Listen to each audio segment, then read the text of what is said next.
Angelic dogs they may be. The first study showing that interactions with dogs can change hormones both in humans and in dogs, done in 2003 in South Africa. Note, as the next few slides will emphasize, that oxytocin levels went up in about a 15-minute interaction, sort of petting and rolling around with a friendly dog, both in the human and in the dog itself. Interaction with a cat sucked the oxytocin out of the people, especially if they had owned many cats previously. So the kind of classical theory of life history evolution tends to focus on the lifespan of a single individual, looking at kind of trade-offs across one individual's lifespan. You know, when do you invest in reproduction, or do you invest in survival? But if you're looking at a highly social species, like humans, for example, this sort of isolated view of life history of a single individual, I think, is not really enough. You have to take into account the social context and the fact that one individual's reproductive decisions inevitably impact on the fitness of other local individuals, and particularly on the fitness of locally competing kin. So my latest piece that I'm working on is probably the most exciting thing I've ever done in my life. I come back from India every time flying on air because this is the biggest behavior change campaign in the whole world. 60% of the world's open defecators are in India. They've set themselves the goal of, by Gandhi's 150th birthday, which is the 2nd of October 2019, to get rid of open defecation completely.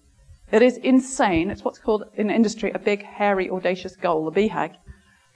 It is just unbelievable to be sitting in the ministry and working on this program. I mean, India is mind-blowing. The numbers involved are insane. So in the last 2 years, we've gone from 42% to 59%. So how are we using motives to help advise the government on what to do? So in the examples that I gave you previously, you can tell rituals vary enormously.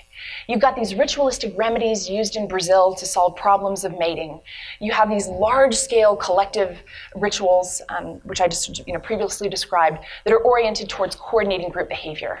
So they're used on the individual level. In some cases, they're used collectively. There's enormous variation. What I want to propose is underlying similarities that I think at least unite them psychologically, of all these diverse behaviors.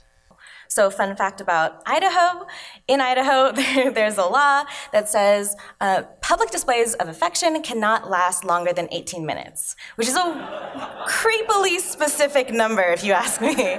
In fact, I'd be more concerned about the person watching someone for 18 minutes canoodling and then saying something.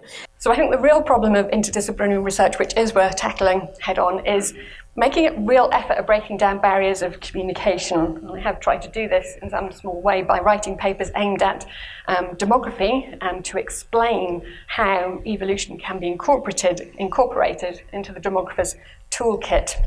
I also think the opposite is a really valuable point to make as well, which is why I've spent so much of this plenary here making the point that evolutionary behavioral scientists need to learn more demography. But more interestingly, what they found was that by knocking out nematocin, either by blocking its receptors or preventing its production in some way, this interfered with the mechanics of their